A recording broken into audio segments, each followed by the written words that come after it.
Huwag na huwag kang magtitiwala sa mga tao dito sa sityo. Sobrang delikado dito ngayon dahil ilang bangkay na ang natatagpuan dito sa atin. Kung ayaw mo may masama mangyari dyan sa batang dinadala mo, umalis na kayo dito sa sityo. Mang John, ilan ba yung pasahero mo ngayon? 2 po. Mag-asawa po sila, Kapitan Roy. Buntis po yung babae.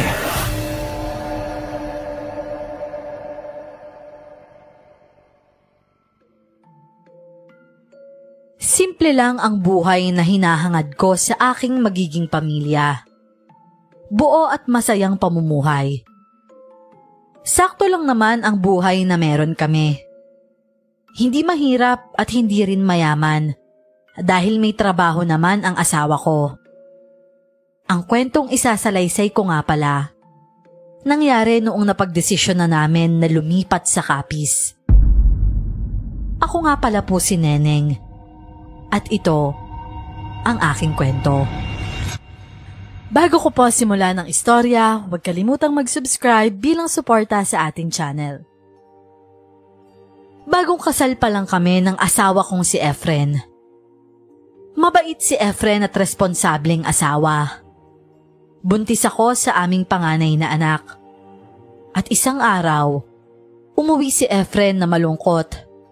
Laglag ang mga balikat at problemado ang mukha niya.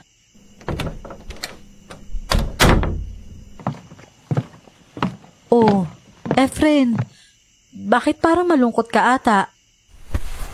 Ning, may sasabihin ako sa'yo pero huwag kang magagalit ha.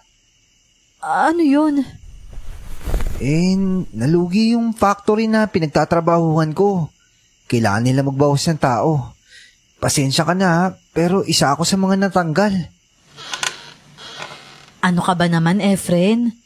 Hindi mo kailangang humingi ng pasensya sa akin. May naitabi naman tayong pera para sa panganganak ko, di ba? Salamat sa pag-iintindi ha. Pasensya na talaga. Okay lang yan. Makakahanap ka pa ng bagong trabaho bago ko maisilang tong anak natin. Sana nga, Ning. Ang mabuti pa kumain ka na at magpahinga. Huwag mo nang isipin yon. Laban lang at stay positive lang. Magsikap lang tayo at kakauhaan rin tayo ng Diyos. Nalungkot rin ako dahil nawala ng trabaho ang asawa ko. Pero hindi ko yun pinakita sa kanya. Ayoko nang makadagdag pa sa problema niya. Ang buong akala ko, makakahanap ka agad ng trabaho si Efren. Pero 1 buwan na ang nakalipas. Wala pa rin. Kabuanan ko na pero wala pa rin siyang trabaho. Kaya hindi na namin alam kung ano ang aming gagawin. Efren, nabawasan na natin yung naitabi nating pera para sa panganganak ko. Yung renta natin dito sa apartment, hindi ba nababayaran? Baka palayasin na tayo ng may-ari dito. Yun na nga rin yung pinag-aalala ko eh. Kahit pangkain natin sa araw-araw, doon tayo kumukuha sa tinatabi nating pera. Wala rin tayong pambayad sa kuryente at tubig. Ang mabuti pa siguro, umuwi na lang tayo ng probinsya. Doon na lang tayo mamuhay, Neng. At least doon, wala na tayong iisipin pa. May bahay naman doon yung nanay ko. Sigurado ka ba na wala pang nakatira doon sa bahay nyo? Di ba patay na yung mga magulang mo? Baka tinutuluyan na yun ng iba mong kamag-anak. Oo, minsan may natutulog doon. Pero para bantayan at maglinis lang ng bahay para hindi pa mahayan ng kung ano. Malapit lang naman kasi yung bahay ng kamag-anak ko doon eh. 1 dekada na rin ako hindi nakauwi ng Capiz. Kaya siguradong sabik na rin yung mga kamag-anak ko na makita ako.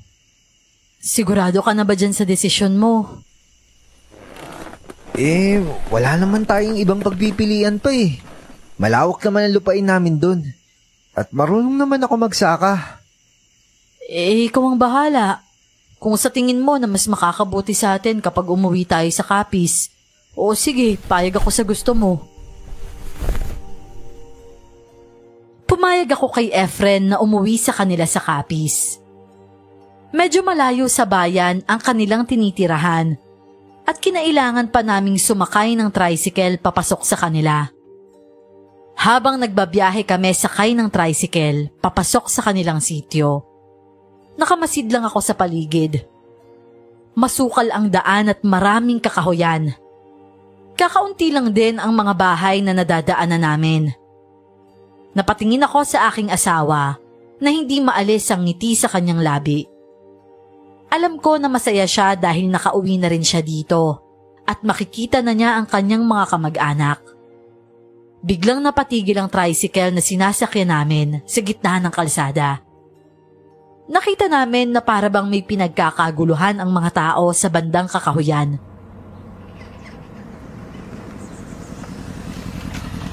Kuya, bakit po kayo tumigil? Ano po nangyayari? Pasensya ka na, iho. Kailangan mo na i-check ni Mang Roy ang bawat sasakyan na pumapasok sa loob ng sityo. At yun namang pinagkakaguluhan ng mga tao dyan, isang bangkay diyan ng bata. Kahapon pa yan dyan, pero hindi pa rin kinukuha ng pamilya. Siguro dayo yung batang yan dito, kaya sinalvage ng kung sino-sino. Naku, kawawa naman. Oo nga Ilang bangkay na rin na natatagpuan dito. Dito kasi sa sityo, wala na kasing lumalabas sa tuwing sasapit na 6:00 ng gabi. Kaya kahit ilang bangkay pang itapon nila dito, walang makakakita. Manong, wala po bang ginagawang aksyon yung kapitan dito? Meron rin naman mga barangay tanod Bakit hindi sila umiikot dito para mahuli yung kriminal? Kaya nga ang ginagawa ni Mang Roy, sa tuwing pumapasok ang mga bagong salta dito sa sityo, talagang pinapasubaybayan niya. Kesyo raw baka masamang tao at magdala ng gulo dito. Ganun po ba? Nakakatakot naman palang tumira dito sa lugar nyo. Ba't ka naman matatakot? Hindi naman kita pinapabayaan. Ayan na pala si Kapitan Roy Siya na rin yung bagong kapitan sa sityo Sumandig. Namatay kasi bigla ang kapitan dito. Natagpuan sa ilog yung bangkay niya. At ayon sa mga haka-haka, salvage daw din yon. May nakita akong matangkad na lalaking palapit sa amin.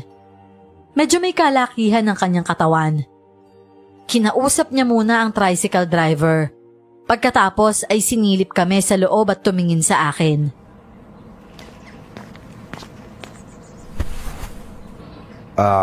Mang John, ilan ba yung pasahero mo ngayon? 2 po. Mag-asawa po sila, Kapitan Roy. Buntis po yung babae. Sumilip sa amin si Mang Roy at tumingin siya sa akin. Aba, mukhang malapit ka na atang mga anak, iha. Kabuanan po niya ngayon, Kapitan. Ano ba sadya niyo dito sa sityo? May mga kamag-anak ba kayo nakatira dito? Kasi kung wala, hindi namin kayo papapasukin. Balak po sana namin tumira dito sa sityo. Dito po kasi nakatira yung magulang ko dati. 10 taon lang po ako nung lumipat kami sa Maynila. At marami po akong kamag-anak dito sa sityo. Sigurado ka ba, iyo? Opo. O sige, pero papasundan kita sa mga tanod ko para malaman ko kung talaga may mga kamag-anak kayo dito at kung saan parte na sityo yung bahay ninyo. O sige po, Kap. Maraming salamat po Walang anuman. Ang iniisip ko lang yung kaligtasan ng mga taga-sityo. Mang John, ilakad mo na itong mga to. Salamat po, Kapitan. Pinaandar muli ni Manong John ang kanyang tricycle. Bago pa man kami pumasok sa sityo, napatingin ulit sa akin si Mang Roy at malawak na nakangiti. Mukha naman siyang mabait at tapat manilbihan sa sityo na kanyang hinahawakan. Habang tinatahak namin ang daan sa sityo, pansin ko na sobrang liblib ang lugar. Bawat taong madadaanan namin, napapasilip sa loob ng tricycle. Mga mababait naman sila sa palagay ko, dahil lahat sila ay nakangiti at paminsan-minsan ay may nagwe-welcome pa sa amin. Napatingin ako sa aming likuran. Merong sumusunod sa amin na sasakyan ng mga tanod. Ilang minuto lang naman ang aming binyahe nang marating namin ang bahay ni na Efren. Sa labas pa lang ng bahay, Halatang luma na nga ito.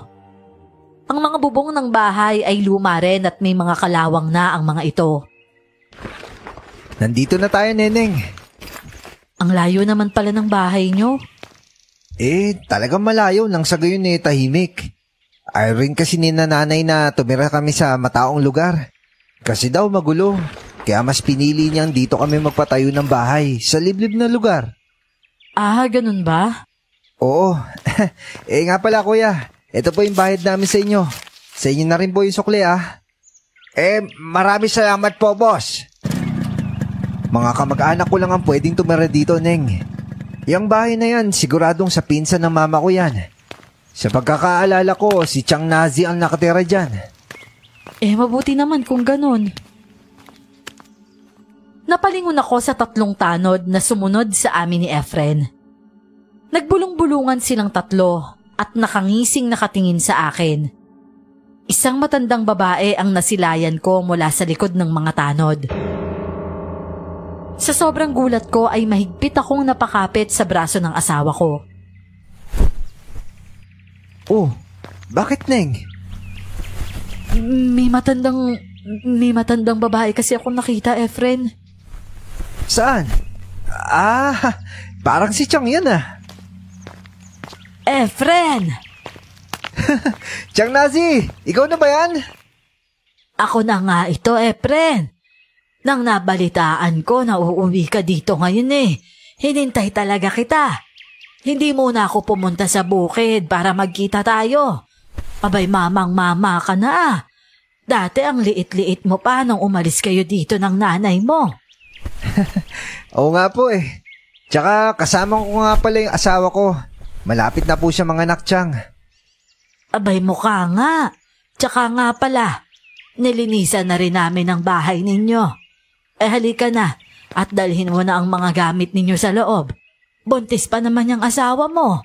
Baka napapagod na yan at gusto nang magpahinga. Maraming salamat po, Chang Neng, halika na.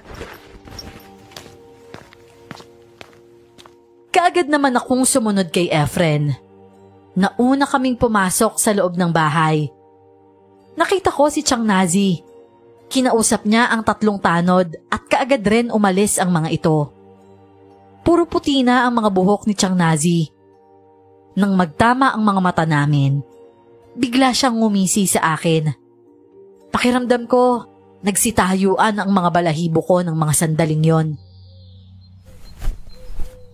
Ning, ayos ka lang ba? Sigurado ka ba, Efren? Siyahin mo siya? Oo naman. Pinsan niya ng nanay ko. Bakit ba? Hindi ko maintindihan Parang natatakot ako dito sa lugar na to. Ano ka ba naman? Pinsan siya ng nanay ko. Siya pa nga yung nag-aalaga sa akin kapag pumupunta si nanay at tatay sa bukid noon. Mabait yan si Chang Nazi. Talaga ha, Efren? Sigurado ka? Mukhang seryoso ata ang pinag-uusapan ninyong dalawa. Chang, ito kasing si Neneng, hindi mapakali. Kanina ko pa siya napapansin na para bang balisa kahit nagbabiyahe kami. Nako iha, naninibago ka lang siguro dito. Huwag kang mag-alala. Palagi akong dadalaw dito sa inyo para may makausap ka. Dadalhan rin kita ng mga prutas para maging malusog kayo ng anak mo. Kita mo, Naneng? Mabait yan si Chang Nazi at hindi madamot kahit noon pa man. Habang kinukumbinsi ako ni Efren sa pagiging mabait ng matanda, napansin ko naman may isang batang lalaki ang dumungaw mula sa pintuan. Lola, ito na po pala yung kumot na sinasabi niyo sa akin na dadalhin ko dito. Mabuti naman at hinatid mo kaagad yan dito, Raven. Siya nga pala ang Tito Efren mo at ang asawa niya si Tita Neneng mo. Magandang hapon po sa inyo. Efren, siya ang makakasama ng asawa mo dito sa inyo kapag pupunta ka sa bukid, ha? Salamat po talaga, Chang, ha? Tama-tama, matatakotin pa naman tong si Neneng. Paalala ko nga pala sa iyo, Efren, ha? Wag na wag kang magtitiwala sa mga tao dito sa sityo. Sobrang delikado dito ngayon dahil ilang bangkay na ang natatagpuan dito sa atin. Mapabata o matanda pinapatay nila. Wala po bang nagre-report sa mga pulis tungkol sa mga bangkay na nakikita dito? Walang may lakas ng loob dahil magagalit si Cap. Yung bagong kapitan natin kasi masyadong gahaman sa pera at kapangyarihan. Gusto niya siya lang ang re-resolba ng mga krimen, pero hindi naman niya kaya. Hay nako, Chang. Huwag na natin isipin yun. May dala nga wala kaming pagkain at pasalubong. Halika na't dito na kayo kumain. Marami pang pinagkwentuhan sina Efren at ang tiyahin niya. Sa sobrang pagod ko dahil sa biyahe, nauna na akong nagtungo sa higaan namin para magpahinga. At pagsapit ng 6:00, isinara ni Efren ang mga bintana at umalis na rin sina Tia Nazi at Raven. Wala rin kaming kuryente at ang gamit lang naming ilaw ay isang malaking kandila. Makalipas ang 2 araw, nagpaalam si Efren sa akin para pumunta sa bukid. Malayo ang bukid dito sa bahay namin, kaya nag-aalala ako sa kanya. 4:00 ng umaga ang alis niya sa bahay. At ayon kay Efren, baka mag-8:00 na ng gabi bago siya makauwi. Samahan na lang kaya kita, Efren. Baka mapano ka dun sa bukid eh. Wala pang 1 linggo nang nakauwi tayo dito, tapos pupunta ka sa bukid ng mag-isa? Wala ka dapat ipag-alala sa akin. May dala naman ako itak eh. At kaya ko rin naman lumaban kung sakaling may magtangka sa akin. Masisisi mo ba ako kung nag-aalala ako sa'yo? Tsaka simula nang dumating tayo dito, walang tigil yung balita na may mga bangkay na nakikita kung saan-saan na lang. Dito sa sityo, walang maglalakas loob na manakit sa akin. Kilala ang mga magulang ko dito. Lalo na yan si Chang Nazi. Tsaka oo, alam ko naman kung bakit nagkakaganyan ka. Naiintindihan ko, natatakot ka dito no? Huwag ka mag-alala. Dadaanan ko si Raven sa kanila para puntahan ka dito. Oo, sige. O siya, alis na ako ha. Tsaka, kumain ka na marami para maging malusog yung baby natin.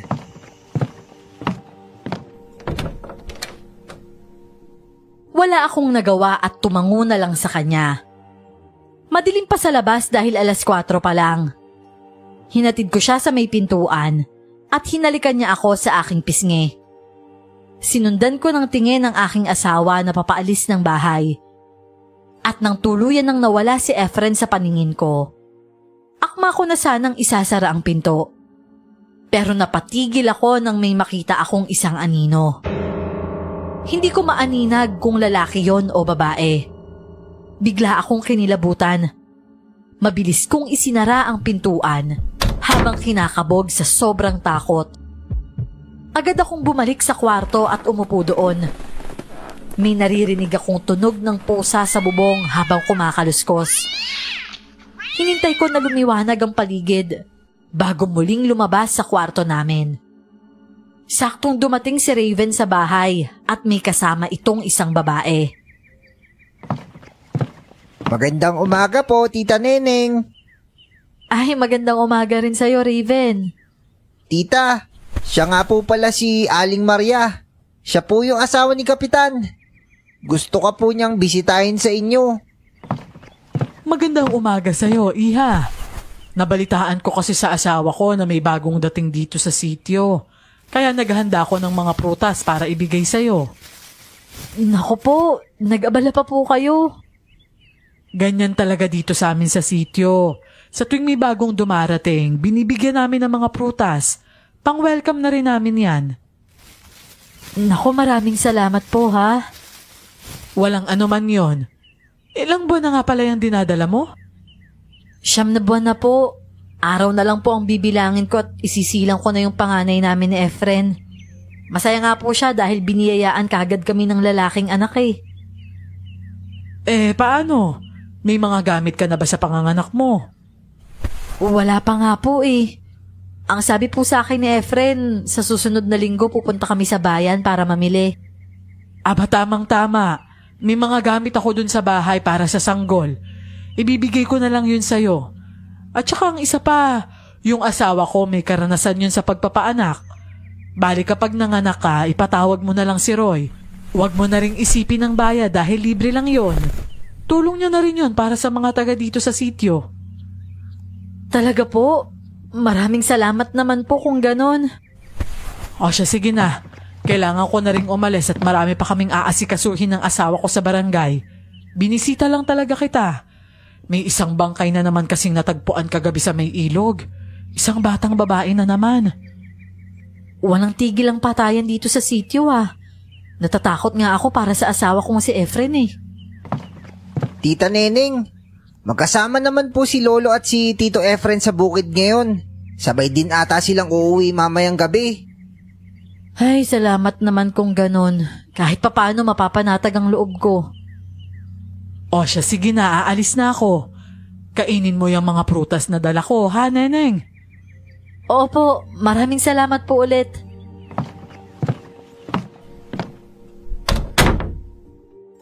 Nagmamadaling umalis si Maria sa bahay kaya sinara ko kaagad ang pinto at pinapasok si Raven.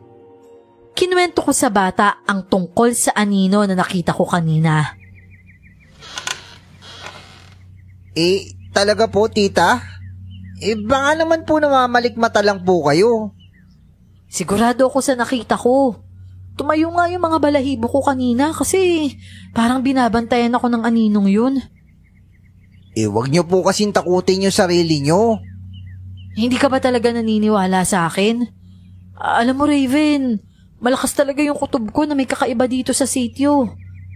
Alam ko masyado ka pang bata at hindi mo pa maiintindihan to. Pero yung mga namamatay, imposibleng hindi nila maresolba yun Pwede namang ipa-autopsy yung mga bangkay para malaman kung ano yung dahilan ng pagkamatay nila. Ano po? Autopsy? Ano po yun, tita?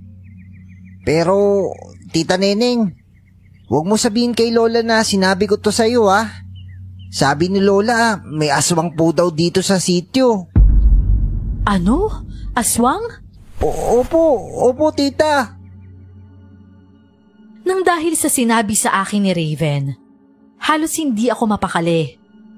Pagsapit ng 6:00 ay nagpaalam na sa akin si Raven na uuwi na siya. Sobrang natatakot ako. Sinindihan ko ang kandila na nagsisilbing ilaw ko sa loob ng bahay. Biglang may narinig akong malakas na alulong ng aso at yabag mula sa labas. May biglang malakas na kaluskos sa bubong namin kaya naging alerto na ako.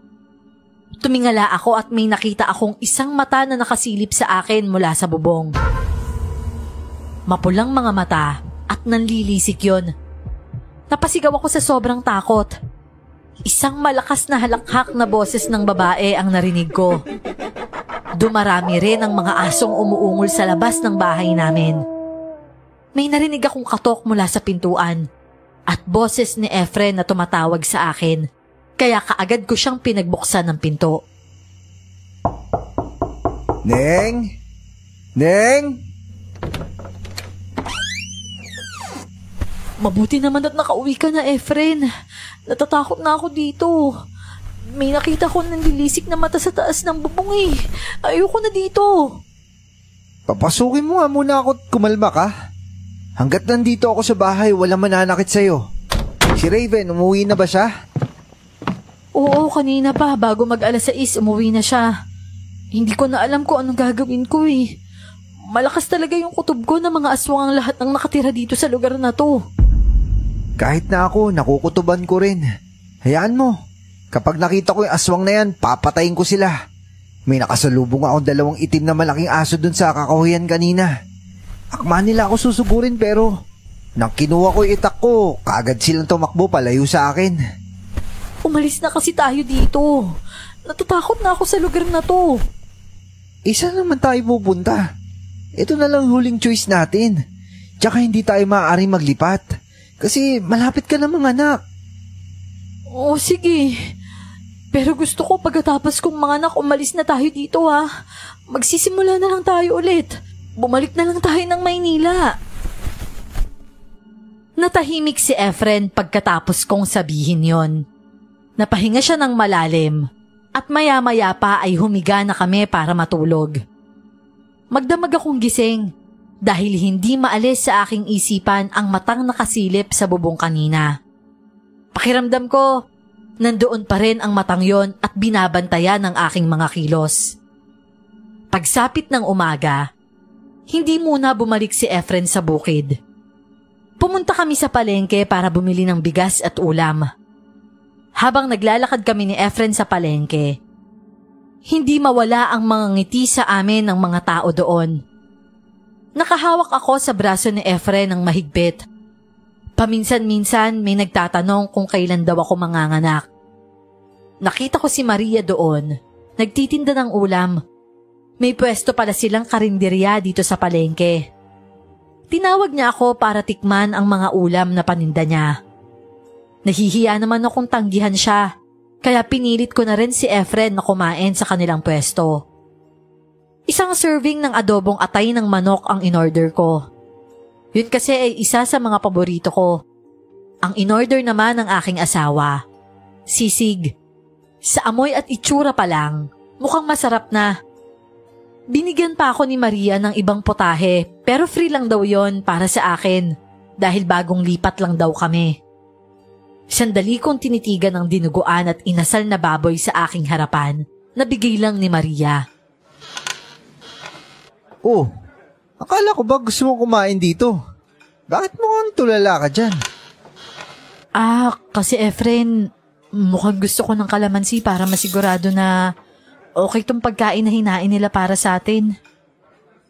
Anong ibig mo sabihin? Sa tingin mo ba aswang si Maria? Hindi naman sa ganun. Napapraning ka na yata eh. O sige, para mapalagi ka, hingi na lang ako ng kalamansi kay Maria. Maria, pwede ba makisuyo sa'yo? Oo naman. Ano yun, Efren? Pwede ba kaming humingi ng kalamansi? Gusto kasi ni Mrs. na may kalamansi yung kinakain niya eh. Ganun ba? Sige, kukuha ko. Saglit lang ha.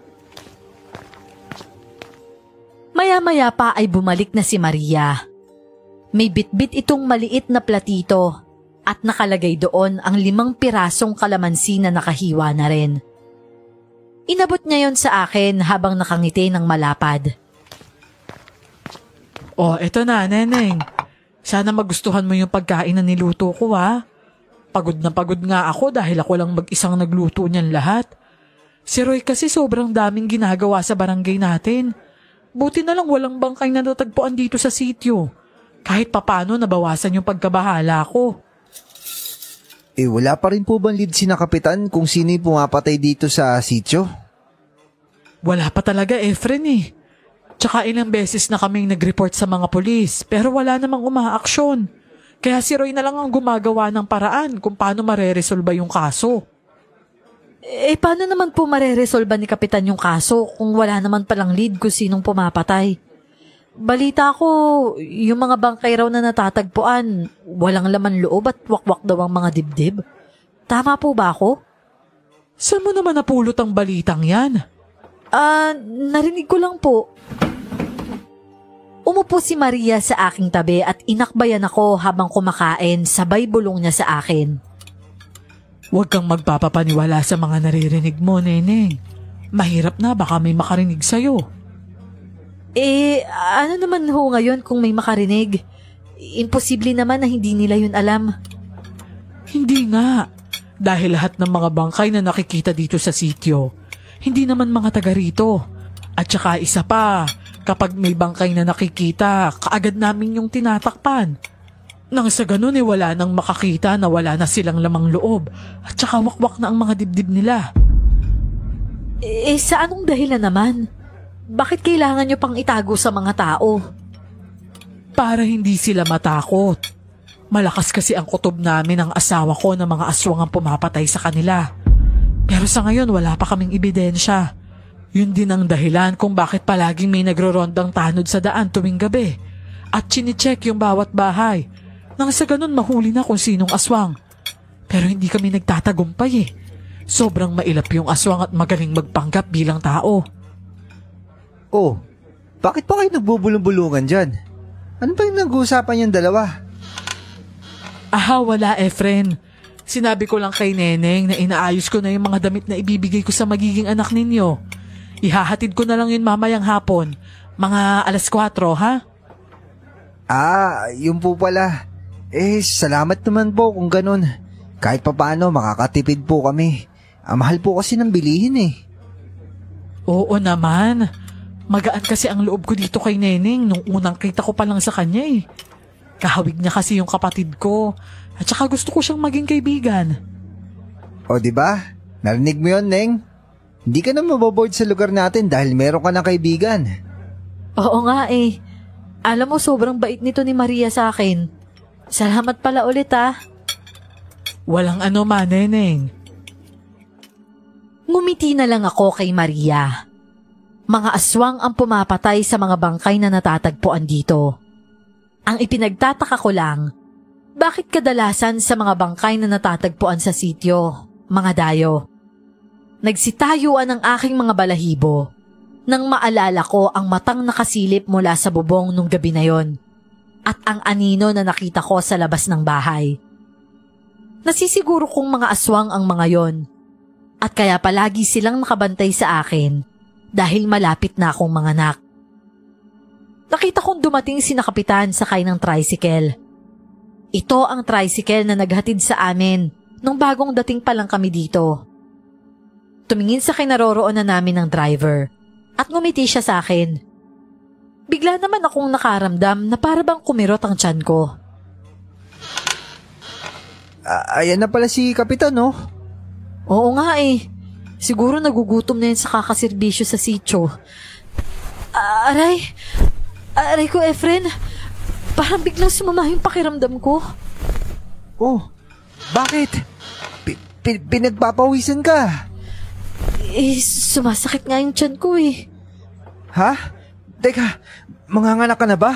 Hindi pa ngayon yung araw ng kapanganakan mo Kaya nga eh.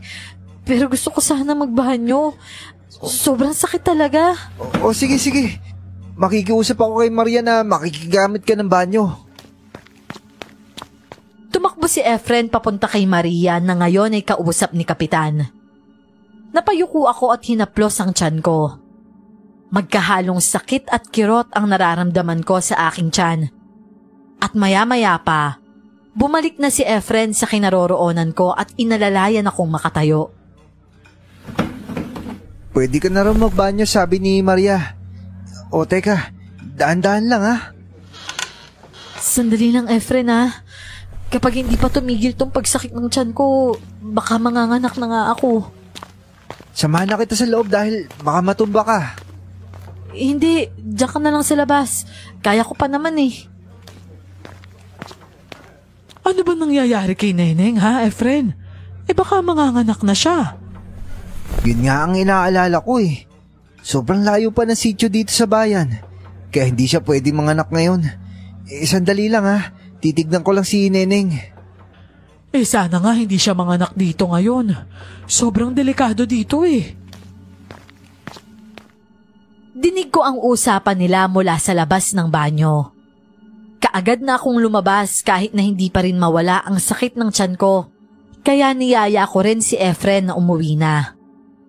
Hinatid na rin kami ni John dahil nandoon naman siya ng mga oras na yon. Makalipas ang ilang oras, nakarating na kami sa bahay. Halos maiyak na ako sa sakit ng aking tiyan. Hindi ko alam kung ano ang gagawin sa mga oras na yon. Pinahiga ako ni Efren sa loob ng kwarto at nagmamadali siyang umalis para sunduin si Tia Nazi. Pagkalipas ng ilang minuto, dumating na sila Tia at kasama niya rin si Raven. Lumapit si Tia Nazi sa akin at itinaas ang damit ko para tingnan ang aking tiyan. Hinaplos niya ang aking tiyan sabay pikit ng kanyang mga mata. Ilang segundo pa, nawala ang sakit nito. Ramdam ko na biglang gumalaw ang aking sanggol sa loob ng tiyan ko. Nakita rin yon ni Tia Nazi at napangiti siya. Lumabas ang kanyang mga ngipin na puro maiitim. Bigla akong kinilabutan ng mga sandaling yon.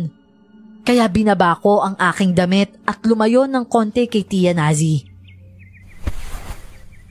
Ayos na ba ang pakiramdam mo? Okay na po, tiya. Bakit, Chang? Ano ba nangyari kay Neneng? Kinakabahan ako kanina. Buong akala ko manganganak siya dun sa palengke. Nausog siya, Efren. Sa susunod kasi wag mo siyang dadalhin sa mataong lugar. Baka mapano ang anak ninyo. Hindi mo pa lubos na kilala ang mga taong nakatira dito sa sityo. Kaya mag-ingat ka. Sino naman kayang nakausog sa akin, Efren? Si Maria lang naman yung nakausap mo dun, di ba? Si Maria, ang asawa ni Kapitan.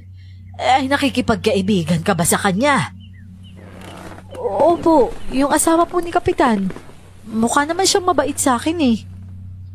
Hindi siya mabait at nagpapakitang tao lang siya. Palibhasa malapit na ang eleksyon kaya siya nakikipagkaibigan. Alam mo bang mayabang yan? May sa ahas ang ugali niyan. Kaya kung ako sa'yo layuan mo na siya. Grabe naman ho kayong makapanira sa akin, Aling Nazi. Wala naman akong kasalanan sa pagkamatay ng paborito mong kapitan ah. Nagulat kami sa pagdating ni Maria. Napatingin kaming lahat sa kanya at nakangiti siya sa amin habang bitbit ang mga prutas. Maria? Bakit ka nandito? Sumakit ang tiyan mo, hindi ba? Nag-aalala kasi ako sa'yo. Sobrang nag-guilty ako dahil baka sumakit ang tiyan mo dahil sa pagkain na binigay ko sa'yo. Napaka-plastic mo talaga! Aling Nazi naman, bakit naman ganyan kayo sa akin? Dapat nga matuwa kayo dahil concern ako sa asawa ng pamangkin mo. Ay nako, mauna na nga ako Efren. Ayokong makipagplastika sa babaeng yan. Ihahatid ko na po kayo, Chang. Salamat po pala sa ginawa mo para kay Neneng ha. Walang ano man yon. Aling Nazi, mamaya na kayo umuwi. Mag-usap na muna tayo. Umalis-alis ka nga dyan sa dadaanan ko. Grabe naman ho kayo, Aling Nazi. Ang sungit nyo naman. Hinatid na ni Efren si Chang Nasi sa labas ng bahay. Kaya naiwan kaming dalawa ni Maria. At saka siya nagsimulang magkwento kung bakit gano'n na lang ang pakitungo sa kanya ni Tia Nazi. Talagang naiinis sa akin ang matandang yan. Kami ba naman ang sinisisi sa pagkamatay ng paborito niyang kapitan dito? Bakit naman daw? Dahil magkaaway ang asawa ko at ang dating kapitan dito.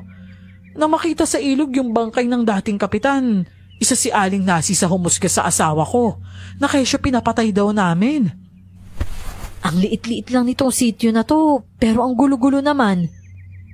Yun na nga At balita ko, yung si Aling Nazi, palaging namamataan niya ng mga tanod na lumalabas sa bahay tuwing gabi. Mag-ingat ka dyan ha. Mag-ingat ka kahit tiyahin niya ng asawa mo. Dahil baka siya ang aswang. Ano? Sigurado ka ba sa mga pinagsasasabi mo? Ang sabi pa ng mga tanod, biglang nawawala yan si Aling Nazi kapag sinusundan nila. Huwag na huwag kang magtitiwala sa matandang yan. Buntis ka pa naman. Alam mo ba sana may anak din ako noon? Pero nang isinilang ko ang anak ko, patay na siya. Ang sabi ng manggagamot, inaswang daw ang anak ko. Hindi naman siguro magagawa sa akin ni Tia Nazi yun. Apo niya tong dinadala ko Ano ka ba naman, Neneng? Walang apo-apo sa aswang. May kutob talaga ako na siya ang aswang dito sa atin. Sa oras talaga na mahuli siya sa akto ng mga tanod na may binibiktima siya, ako talagang gagawa ng parusa sa kanya. Ipapasunog ko talagang katawan ng matandang yan. Maria naman, masamang manghusga ng kapwa. Ikaw na mismo nagsabi na hindi kayo magkasundo ni Tia Nazi, di ba? Kaya paano ako nakakasigurado na totoo yung sinasabi mo? Mamaya sinisiraan mo lang siya sa akin Hindi ko naman sinabi na maniwala ka sa akin. Ang gusto ko lang mag-ingat ka sa kanya. Ay nako, sige. Salamat nga pala sa pagdalaw sa akin ha. Pasensya ka na pero gusto ko na talagang magpahinga Uuwi na rin naman ako. Bukas ko na lang ng umaga ihahatid yung mga damit para sa baby mo. Hinaplos Hinaplos ni Maria ang tiyan ko bago siya umalis sa aming bahay. Sobrang naguguluhan na ako sa lugar na ito. Gusto ko na rin na maisilang ang aking dinadalang bata. Nang sa ganon ay makaalis na kami ni Efren. Maaga na kaming nagpahinga ni Efren dahil sumasama ang pakiramdam ko. Sa kalagitnaan ng tulog ko, nakaramdam ako na may kumakaluskos sa aming bubong. Napabangon ako at tiningnan ng orasan. 12:00 na ng gabi. May naririnig akong yabag mula sa labas ng aming bahay. Tiningnan ko si Efren at ang himbing ng kanyang tulog. Mas lalo pang lumakas ang pagkaluskos kaya ginising ko siya. Sobra akong natatakot kaya nanginginig na ang katawan ko. Bigla na namang sumakit ang aking tiyan sa hindi ko maipaliwanag na dahilan. Oh, Neneng, hindi ka ba makatulog? Paano naman ako makakatulog nito?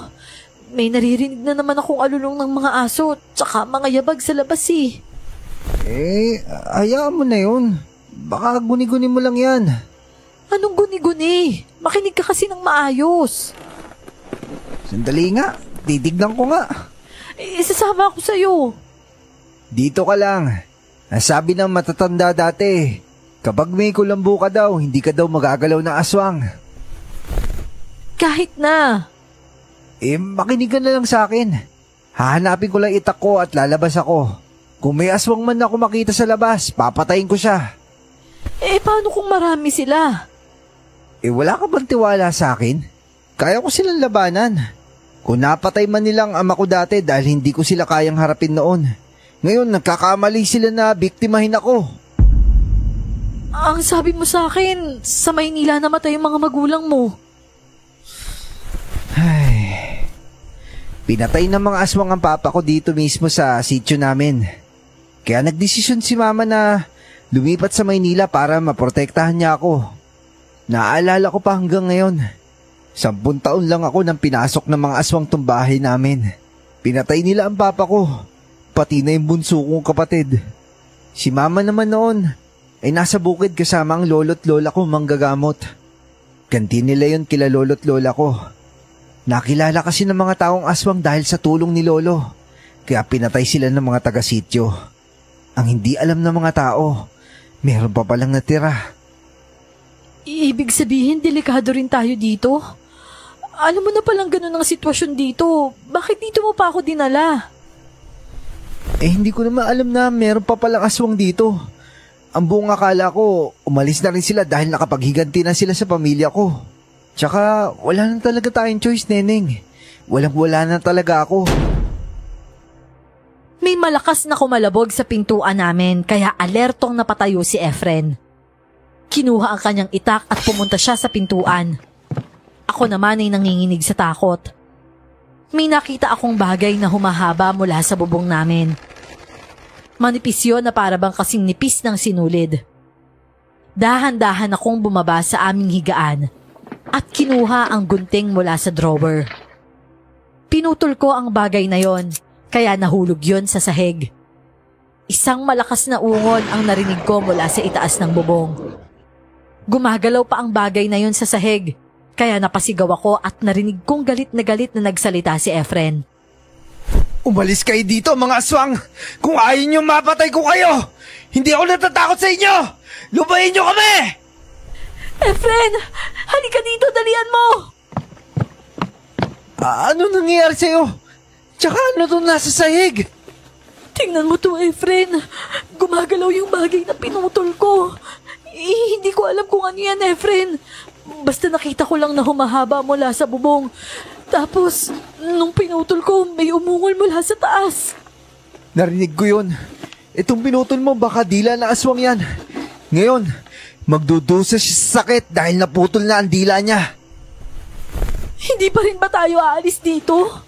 Tingnan mo itong nangyayari ngayon. Natatakot ako. Baka anong mangyari sa anak natin? Huwag ka mag-alala. Pagkatapos mo mga anak, aalis tayo dito. Mag-iipon lang ako para makapagsimula tayo muli. Sa ngayon, kailangan mo pagtibayin ng loob mo para sa magiging anak natin. Paano na lang kung nasa bukid ka at atakihin nila ako? Kapag wala ako, Maglagay ka ng asin at bawang sa harap ng pintuan. Magsaboy ka rin sa ating mga bintana nang sa gayon hindi sila makalapit sa bahay natin.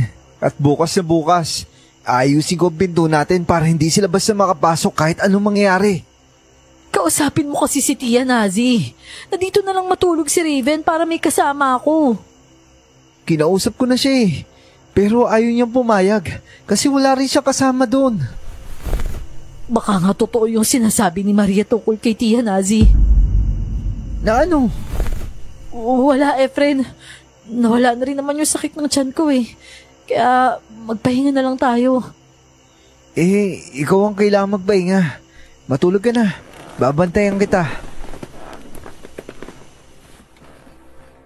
Nakatulog naman ako ng maayos buong magdamag dahil panatag ang loob kong nakabantay sa akin si Efren. Kinaumagahan, tinanghali na ng alis si Efren sa bahay papunta sa bukid. Sakto rin na nakaalis siya nang dumating si Maria. Dala na niya ang damit na gustong ibigay niya sa anak ko. At kagaya ng dati, may bitbit pa rin itong mga prutas. Pansin ko na hindi nakangiti si Maria ngayon. Mukha siyang malungkot kaya pinuna ko yon. O Neneng, ito na yung mga damit na ibibigay ko. Salamat sa paghatid nito. Pero bakit parang malungkot ka ata ngayon? Wala lang to. Nag-away lang kami ng asawa ko. Palibasa ang kulit niya kaya ayun, nadisgrasya. Nadisgrasya? Nadisgrasya naman saan? Sa motor. Sinabihan ko na kasi siya na wag nang umalis sa bahay at ipaubaya na lang muna sa mga tanod yung pagroronda. Pero hindi kasi nakikinig eh. May nakita raw kasi siyang malaki at itim na aso kaya ayun, natakot. Tumambling siya sa motor. Nako, siguro aswang yun. Alam mo ba kagabi, may mga aswang rin dito sa bahay. Parang binabantayan nga nila kung kailan ako manganganak eh. Alam mo, natatakot na ako.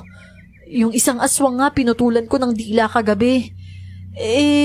Wala ka bang nababalitaan na na-ospital dahil naputulan ng dila? Wala naman. Ang na-ospital lang yung asawa ko. Pero alam ko na, si Aling Nasi pala nasa ospital din. Kaninang madaling araw daw dinala doon. Medyo malapit lang ang bahay niya dito sa inyo, pero bakit hindi mo alam? Hindi ko alam eh.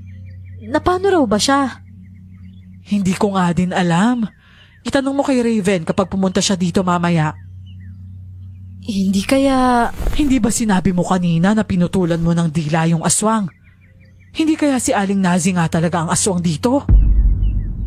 Kapag mapapatunayan ko na si Tiang Nazi talaga yung aswang, isusumbong ko talaga siya kay Efren. Isumbong mo na kasi kaagad. Huwag mo nang hintayin pa na mas malala pa ang gawin niya sa'yo. Magagalit kasi sa akin si Efren eh kapag sinabi kong aswang si Tia Nazi. Mahal na mahal kasi ninyong tiyahin niya. Tsaka ko na ipapaalam sa kanya kapag may pruweba na ako. Ikaw ang bahala. Tsaka gusto ko nga palang maging ninang ng anak mo ha. Kung sana nabuhay lang yung batang ipinagbubuntis ko noon, di sana may anak na rin ako ngayon. Tuwing naaalala ko kasi kung paano nawala yung anak ko, bumabalik talaga yung trauma ko. Natatakot ako para sa mga buntis dito sa sitio eh.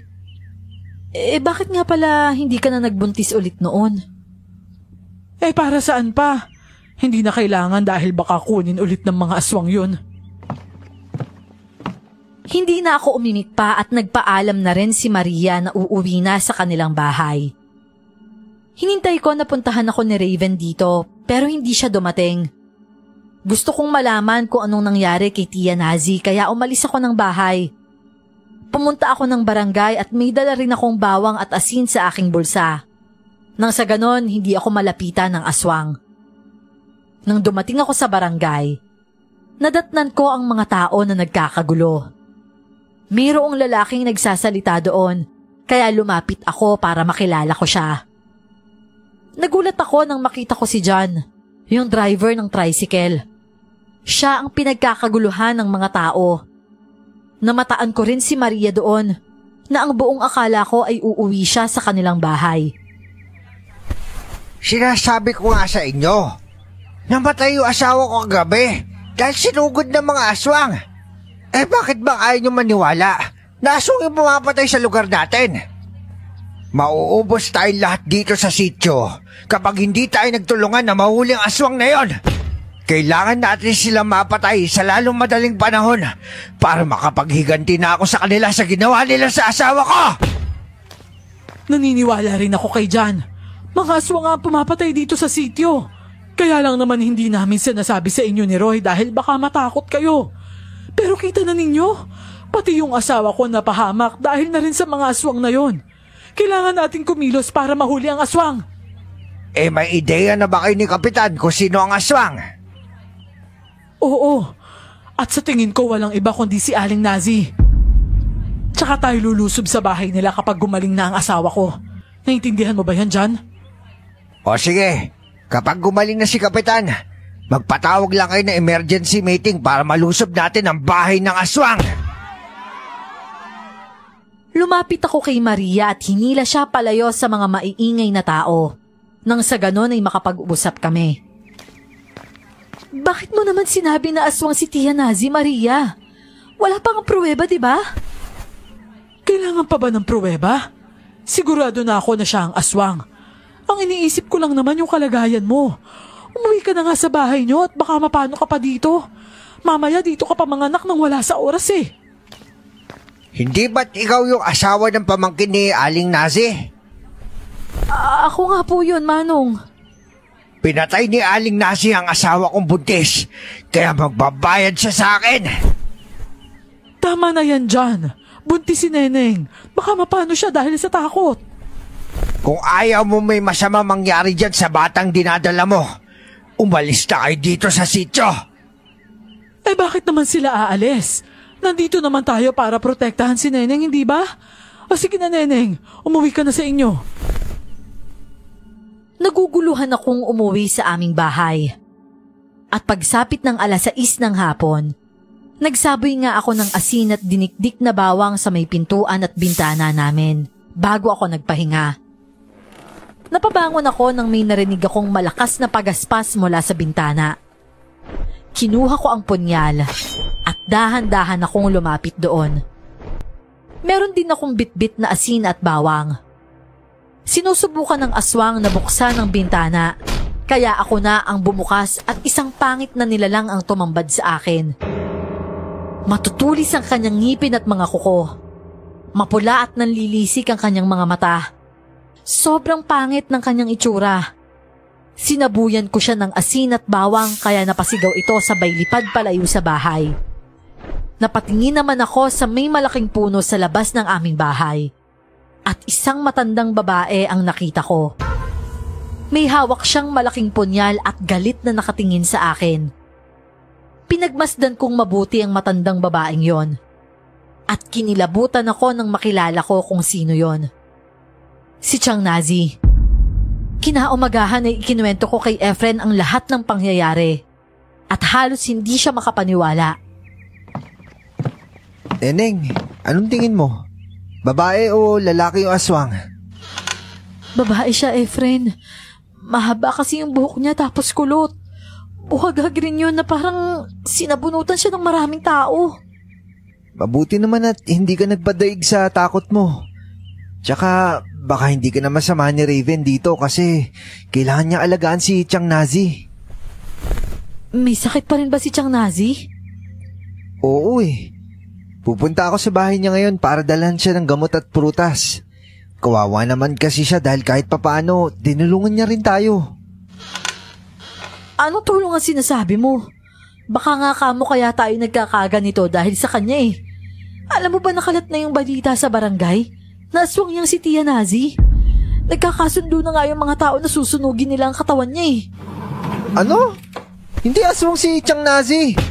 Yung mga tao talaga kung makapanira dun sa matanda, hindi sila naaawa eh. May sasabihin ako sa'yo pero huwag kang magagalit ha.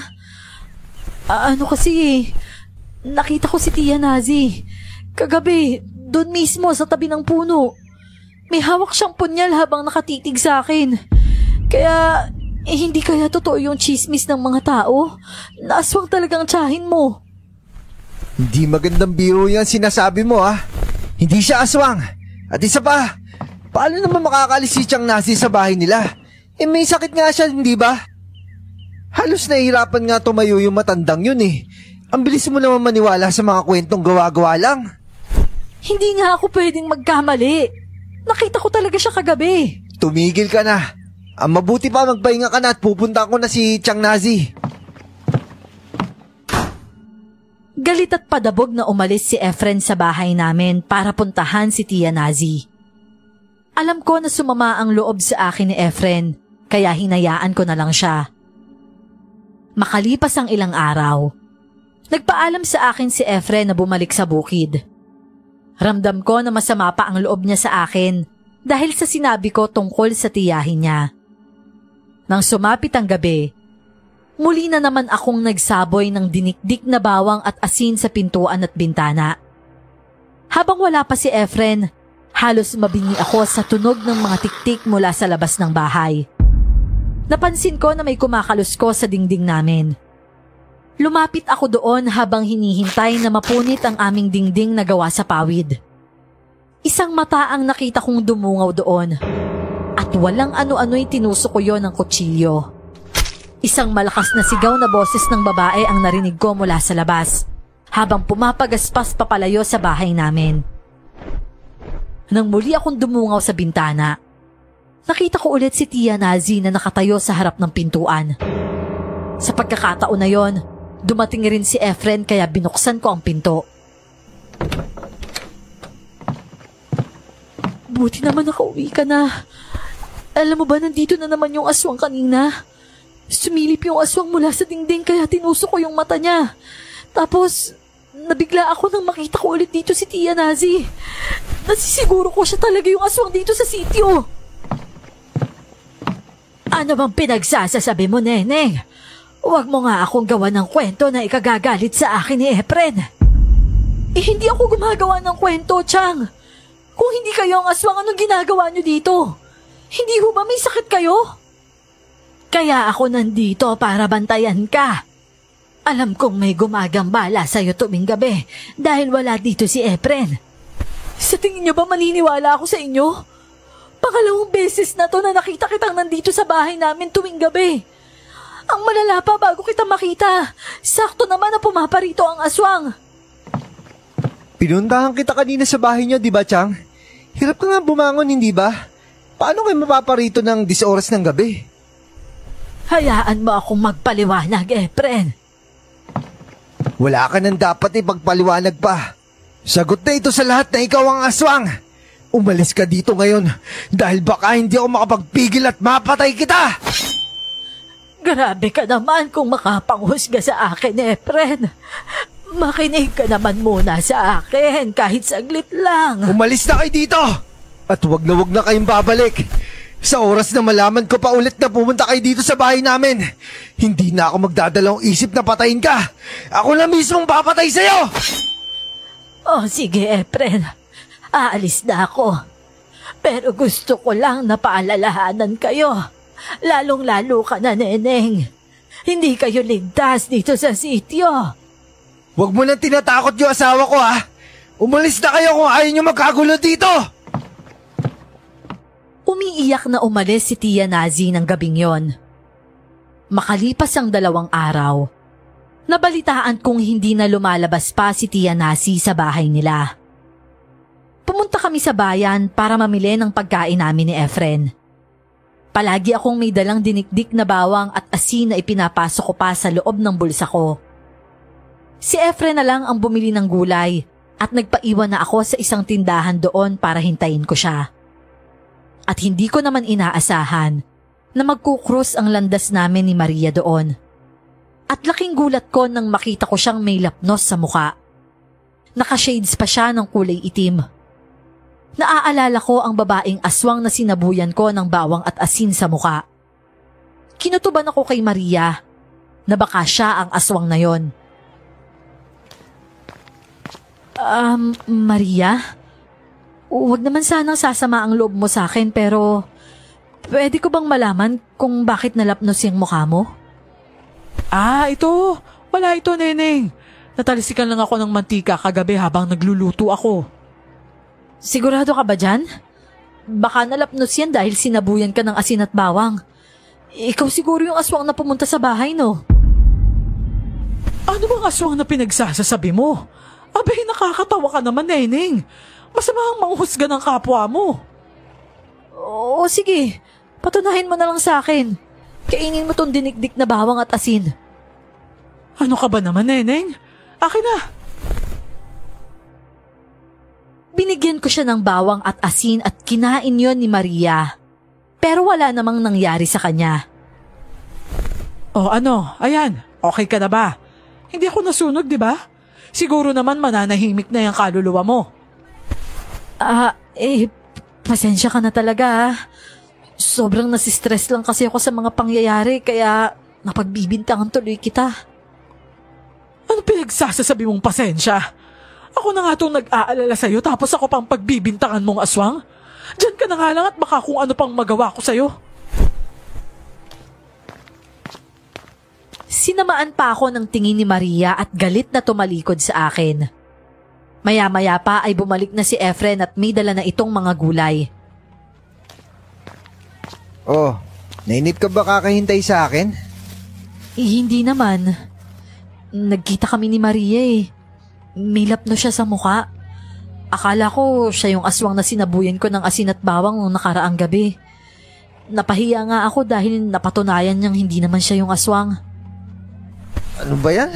Pati ba naman si Maria pinagkamalan mo, aswang? Humingi naman ako ng pasensya sa kanya eh. Ning, alam ko na sobrang natatakot ka na sa mga nangyayari. Pero po minsan-minsan naman, ilugar mo naman yung paghihinala mo. Nahuli na nga natin si Chang Nazin, di ba? Siya yung aswang. Alam ko naman yun. Bigla kasi akong nagduda na baka siya yung aswang na sinabuyan ko. Pero okay na rin yun. Dahil napatunayan ko naman na hindi aswang si Maria. Umuwi na nga tayo. Baka kung sino-sino po ay mapaghinalaan mo ditong aswang mapahiya pa tayo. Nahiya rin ako sa aking sarili dahil sa ginawa ko kay Maria. Nang sumapit ang dilim, si Efren ang sumaboy ng bawang at asin sa aming pintuan at bintana. Pagsapit ng 8:00 ng gabi, bigla akong nakaramdam ng pangangalay sa aking bewang at sumabay rin ang pagsakit ng aking tiyan. Pumutok rin ang aking panubigan, kaya alam namin pareho ni Efren na manganganak na ako. Nag-aalala siyang nakatingin sa akin ng mga sandaling yon. Efren, sobrang sakit na ng tiyan ko. Teka, kaya mo ba kung iiwan kita dito? Tapos tatawagin ko lang si Kapitan para paanakin ka. Oo, Efren. Kakayanin ko para sa baby natin. Pero bumalik ka kaagad Bilisan niyo ni Kapitan dahil baka sumugod yung mga aswang dito sa akin. Sige. Ilak mo na maayos yung pinto Kailangan ko na umalis. Mag-ingat ka dito, Neng. Mabilis na umalis si Efren sa bahay kaya sinara ko ng maayos ang pinto. May malakas na pagaspas akong narinig mula sa itaas ng bubong. Nagsisimula na namang umungol ang mga aso at tumunog ang mga tiktik mula sa labas ng bahay.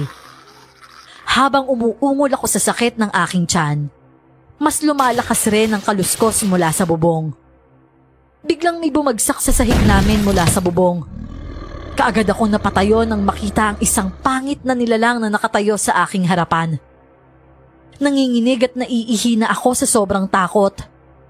Pinulot ko ang mahabang kutsilyo at tinago yon sa aking likuran. Isang lalaki ang aswang na yon. Wala siyang saplot na pang-itaas at basa ang kanyang katawan. Alam ko na hindi yun basa dahil sa pawis, kundi nagpahid ito ng langis bago pumunta dito sa bahay namin. Tumutulo rin ang laway nito habang nakatingin sa akin. Pero kahit ganon, parang pamilyar ang mukha niya. Hindi ako natatakot sa iyo, aswang! Umalis ka dito bago ka pa maabutan ng asawa ko! Hindi mo ba ako nakikilala? Ibigay mo na sa akin yung sanggol at kapalit ay makakaalis kayo dito na asawa mo si Efren ng buhay! Manong John, kayo ang aswang! Walang iya ka! Umaarte ka pa sa barangay na pinatay ng aswang yung asawa mo! Yun pala ikaw ang aswang! Ako mismo kumain sa asawa ko. Kinain ko rin ang anak namin na nasa loob na sinapupunan niya. Sa oras na makain ko ang sanggol mo, ay ako na ang pinakamalakas na aswang dito sa sityo na ito. Isilang mo ang sanggol at ibigay sa akin para mabuhay kayo na asawa mo! Hindi! Kailanman hindi ko ibibigay sa'yo ang anak ko! Matigas ka! Sumugod si Kuya John sa akin pero may isang nilalang ulit na bumaba mula sa bubong namin. Babaeng aswang yon. Ito ang aswang na sinabuyan ko ng bawang at asin sa muka at naroon pa rin ang sugat sa mukha niya. Huwag mo siyang gagalawin dyan! Akin siya! Tumigil ka, Maria. Alam mong hindi mo ako kaya. Umatras ka na at alagaan mong asawa mong pinutulan ng dila ni Neneng. Akin si Neneng at ang anak niya dyan. Ipaghihiganti ko si Roy. Sa oras na pigilan mo ko, tayo ang magtutuos. Maria, aswang ka rin? Oo, at hindi ka nagkakamali sa hinala mo sa akin. Paanong hindi ka tinablan ng bawang at asin nung kinain mo yun? Dahil matatablan lang kaming mga aswang ng asin at bawang kapag nagpalitan niyo kami bilang aswang. Neneng! Neneng! Buksan mo ang pinto! Umalis ka dyan, Maria. Dudukuti ko na ang sanggol ni Neneng. Akin ang sanggol ni Neneng. Talunin mo muna ako bago mo makuha ang sanggol niya. Tulungan niyo ako, Chang! Chang, tulong! Parang awa mo na! Neneng! Neneng! Buksan mo ang pinto! Susugurin sana ako ulit ng lalaking aswang, pero mabilis siyang sinunggaban ni Maria. Nagtatagisan sila ng lakas kung sino ang unang makakakuha ng sanggol ko sa aking sinapupunan. Kahit masakit ang tiyan ko, pinilit kong makalapit sa pintuan para buksan si Tia Nazi. Si Maria naman at Manong John, patuloy lang sa pagtutuos kung sino ang malakas sa kanila. Napagtagumpayan kong buksan ang pintuan at inalalayan ako ni Tia Nazi. Tia Nazi, patawarin niyo po ako. Hindi ngayon ang tamang panahon para humingi ka ng tawad. Kailangan kitang mailigtas sa mga aswang na yan. Ano ang gagawin natin, Chan? Parang lalabas na ang sanggol ko. Pumasok ka na sa kwarto mo at maglaka ng pintuan. Halika na! Dinala ako ni Tia Nazi hanggang sa makarating sa kwarto. Nang makita ni na Maria at Manong John na tinulungan ako ni Tia, kumuha ang mga ito ng buwelo para sugurin kaming dalawa. Mabilis naman na sinabuyan ni Tia Nazi ng asin at bawang ang mga ito, kaya umungol sila sa sakit. Walang hiya ka, talagang matanda ka! Ikaw ang walang hiya, Maria! Sinasabi ko na nga ba na may tinatago kang babae ka? Kaya palalapit ka ng lapit kay Neneng dahil pinag-iinteresan mo ang sanggol niya. Humanda ka sa akin, matanda ka! Patayin niyo muna ako bago niyo magalaw si Neneng. Kayong mga aswang hindi magtatagumpay sa inyong mga balak. Kailangan kong makuha ang sanggol sa sinapupunan ni Neneng. Nang sa ganun tuluyan na akong maging reyna ng mga aswang. Hindi ka magiging reyna, Maria.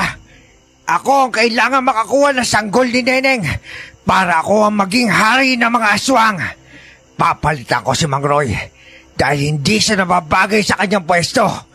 Pagkatapos ko maging hari, papatayin ko kayo na asawa mo at masasakop ko na ang buong sityo! Tama na yung mga daldal, mga aswang! Tapusin na natin ito! Sinugod ni Maria si Tia Nazi, kaya mabilis nitong sinabuyan ang matanda ng asin at bawang sa pangalawang pagkakataon. Panay ilag si Maria, pero palagi siyang nasasapol ni Tia Nazi.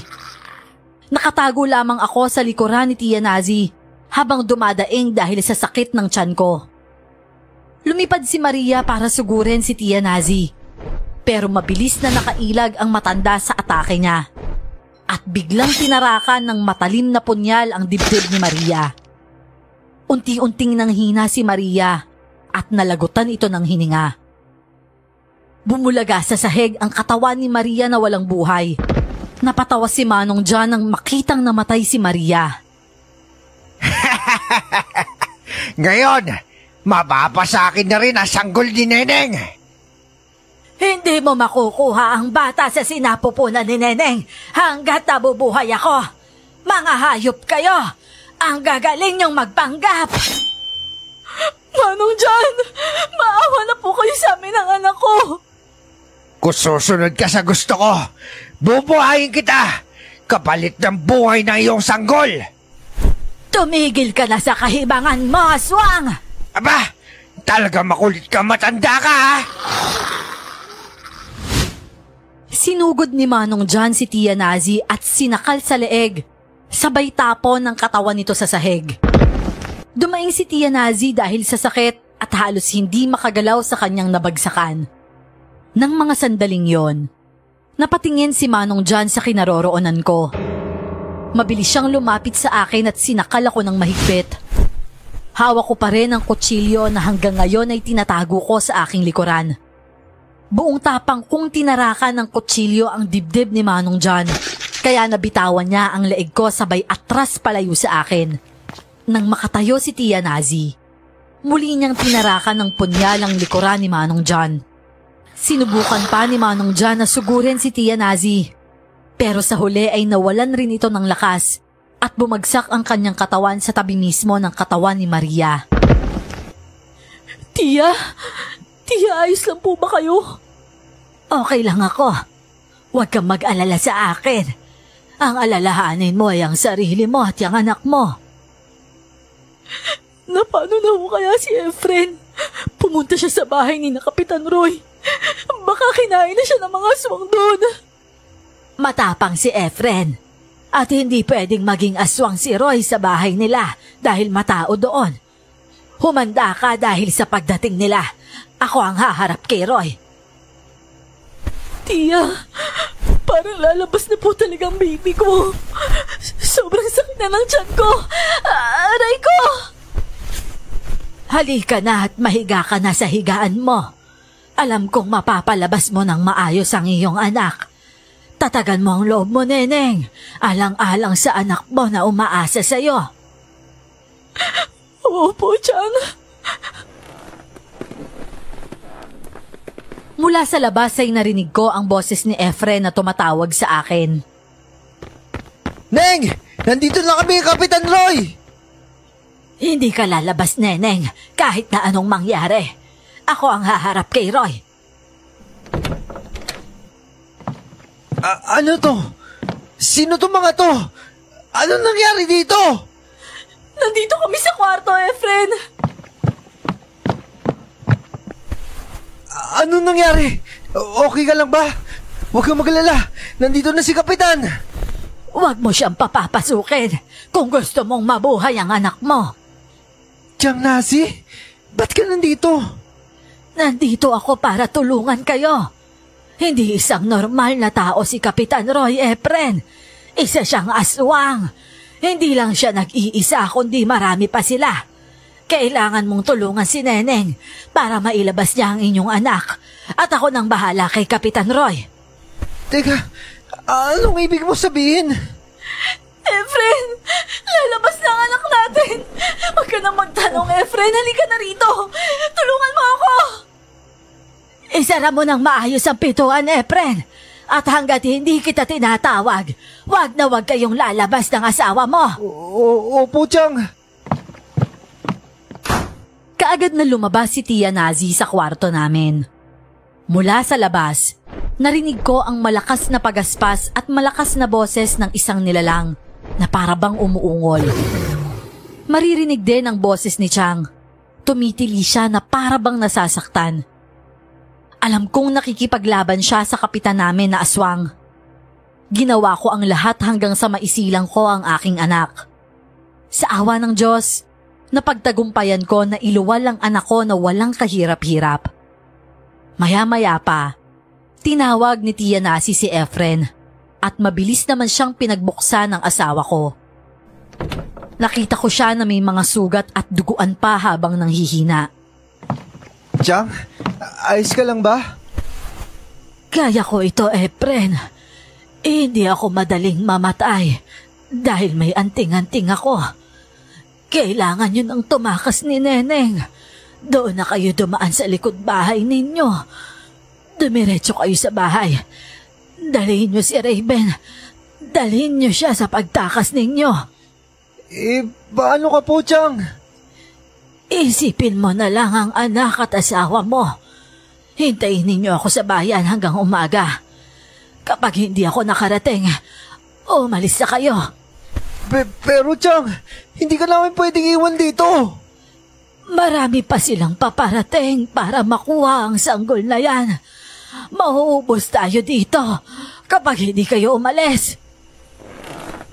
Tumakas na tayo, Efren. Sige na, Efren. Hintayin niyo ako sa bayan. Hintayin niyo ako hanggang sa magliwanag. Mabilis kaming tumakas ni Efren para mailigtas ang anak namin at ang aming buhay. Dinaanan na rin namin si Raven sa kanila para isama siya. Sa awa naman ng Diyos ay narating namin ang bayan na walang nakakita sa amin ng mga aswang. Hinintay namin si Tia Nazi hanggang sa magliwanag, pero bigo siyang nakarating. Nagdesisyon kami ni Efren na bumalik sa Maynila ng mismong araw na yon kasama si Raven. Nang pasakay na kami sa bus, biglang napasigaw si Raven, kaya mabilis kaming napalingon sa kinaroroonan niya. Itinuro niya sa amin si Aling Nazi na paika-ikang naglalakad. Ayun si Lola! Ligtas siya! Ano? Buhay si Tia Nazi! Nakaligtas siya! Lola! Akala ko hindi na kayo makakaligtas doon. Hindi nila ako mapapatay dahil may anting-anting ako, Apo. Sobrang saya ko po, Chang, at buhay ka. Salamat naman sa Diyos at ligtas kayo, Tia Nazi. Sumama po kayo sa amin sa Maynila. Pagsisimula po ulit tayo doon bilang isang pamilya. Bumalik kami sa Maynila kasama si Tia Nazi para makapagsimulang muli. Sobrang hirap kalimutan ng mga nangyari sa amin. Palagi kong itinatatak sa aking isipan na huwag magtitiwala ng sobra kahit kanino. Sa ngayon ay nabiyayaan kami ni Efren ng 3 anak. Hanggang ngayon kasama pa rin namin sina Raven at Tia Nazi. At masaya kami sa kung ano man ang meron kami ngayon. At sa sobrang trauma ko, Miss Clar, parang kahit anong mangyari, ayoko nang bumalik sa liblib na lugar ng Capiz na yon. Hanggang dito na lang po pala ang aking kwento. Maraming salamat po sa pagsasalaysay nito. Huwag na huwag kang magtitiwala sa mga tao dito sa city.